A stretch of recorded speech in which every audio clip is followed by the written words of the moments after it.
बोझ एक रुला देने वाली कहानी। कविता अपने माता पिता की बहुत लाडली थी। 3 बड़े भाइयों की बहन थी। कोई भी चीज़ मांगने पर उसी वक्त सामने हाजिर हो जाती थी।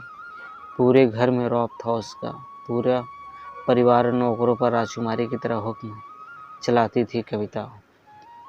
स्कूल में भी पूरा रौब था उसका। बड़े घर की लाडली जो थी वह। ऐसे ही उसने कॉलेज में दाखिला लिया। उसके ठाट बाट बड़ी गाड़ी में आना जाना, हर दिन नया फैशन देखकर हर कोई उससे दोस्ती करना चाहता था। थोड़े ही दिनों में उसके बहुत से दोस्त बन गए। पूरे कॉलेज में उसकी अपनी ही एक पहचान थी। इन दिनों उसके घर एक रिश्ता आया। खानदानी लोग थे और पापा की पुरानी जान पहचान थी उनके साथ। कविता के साथ कोई ज़बरदस्ती नहीं थी, पर कविता ने फिर भी हाँ कर दी, क्योंकि वह अपने परिवार से बहुत प्यार करती थी। वह जानती थी कि वह लोग उसका अच्छा ही सोचेंगे। लड़के का नाम राज था। राज काफ़ी पढ़ा लिखा और समझदार लड़का था। ससुराल वाले भी बहुत अच्छे थे। ससुराल में कविता की जगह वैसी ही थी जैसी कि मायके में। कोई भी कार्य कविता की सलाह के बिना नहीं होता था। सबकी लाडली बहू बन गई थी वह। फिर उसके घर एक बेटे का जन्म हुआ। राहुल कविता को जान से प्यारा था। पोता पाकर ससुराल वाले तो फूले नहीं समाते। कविता कभी कभी सोचती कि उसकी किस्मत कितनी अच्छी है। उसका हर अपना उसे कितना प्यार करता है। चाहे जीवन में कैसा भी समय आए, मेरे अपने हमेशा मेरे साथ है। मैं कभी अकेली नहीं हो सकती। कितनी खुशकिस्मत हूँ मैं। पर शायद कविता की खुशियों को उसकी अपनी ही नज़र लग गई थी। एक दिन वह मायके जाने की जिद कर बैठी। राज को बहुत काम था, लेकिन वह फिर भी उसे ले गया। रास्ते में उनकी गाड़ी अन्य गाड़ी से टकरा गई। कविता, राज और राहुल बहुत बुरी तरह से जख्मी हो गए। काफ़ी दिनों के इलाज के बाद राज और राहुल तो ठीक हो गए, लेकिन कविता पूरी तरह ठीक ना हो सकी। सर पर चोट लगने के कारण वह अपनी आँखों की रोशनी खो बैठी। अब कविता की किस्मत जैसे उल्टे पांव चलने लगी।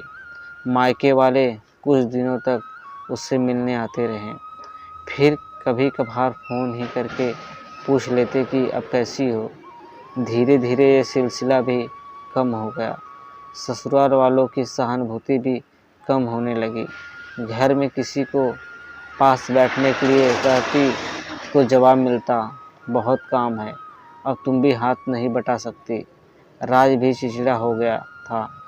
बस राहुल ही था उसके साथ, जिसके साथ हंसते खेलते उसका वक्त गुजरता। एक दिन कविता के हाथ कुछ सामान गिर गया, जिसकी वजह से राहुल को हल्की सी चोट लग गई।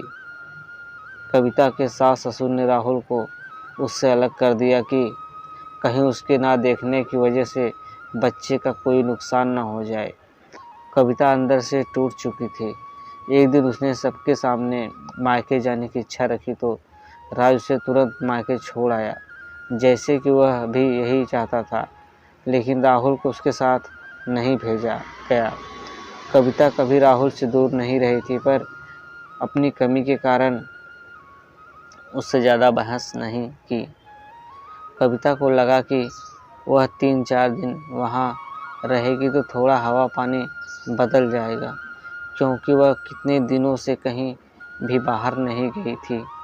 घर वाले भी इतने दिनों बाद उसे देखकर कितने खुश होंगे। कविता के घर पहुँचने पर सब लोग बहुत खुश हुए। खाने में सब कुछ कविता की पसंद का ही बना था। उसने अपने मम्मी पापा और भाई भाभी से दिल खोल कर बातें की। उनके छोटे छोटे बच्चे भी बुआ के साथ घुल मिल गए। रात को सोने के वक्त जब वो कपड़े बदलने लगी तो उसे पता चला कि उसका बैग तो बहुत भरा हुआ था। वह सब समझ गई। वह बहुत उदास हो गई।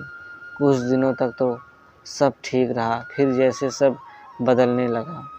सबका व्यवहार बदल रहा था। वह लोग जैसे थक चुके थे उससे। सब लोग घुमा फिरा कर पूछने लगे कि राज कब आ रहा है उसे ले जाने। वह बहाना बना देती, जबकि वह जानती थी कि उसे घर में अब उसके लिए कोई जगह नहीं। कविता से चलते वक्त कुछ न कुछ नुकसान हो जाता। थोड़ी बहुत टोका टाकी उसे सुनाई देती, वह टाल देती। एक दिन उसके हाथ से लगकर एक कीमती फूलदान टूट गया। छोटी भाभी ने बहुत हंगामा मचाया। कविता के माता पिता रोज रोज के झमेले से तंग आ गए थे। उन्होंने राज को खुद से फ़ोन कर दिया। राज कविता को अपने घर ले गया। कविता को अपने परिवार वालों से उम्मीद ना थी। जिस कविता के कहे बिना घर में एक पत्ता भी नहीं हिलता था, उस घर के लिए अब वह बोझ बन चुकी थी। राज के साथ ससुराल आते वक्त वह बहुत खुश थी, क्योंकि वह अपने घर जा रही थी, अपने जिगर के टुकड़े राहुल के पास। परंतु यह खुशी भी कुछ पल की ही थी। सारा बंदोबस्त पहले ही किया हुआ था। कविता को सीधे ऊपर वाले कमरे में पहुंचा दिया गया। राहुल से दूर रहने की सख्त चेतावनी दी गई। एक काम वाली लता को उसकी जिम्मेदारी सौंपी गई, जो उसे खाने पहनने जैसी ज़रूरतों का ध्यान रखती। कविता ज़्यादातर चुप ही रहती, कभी कभी काम वाली लता से थोड़ा बतिया लेती। उसके ज़रिए राहुल का पता चल जाता। सबकी लाडली बेटी और बहू सबके लिए लाडली से बोझ बन चुकी थी।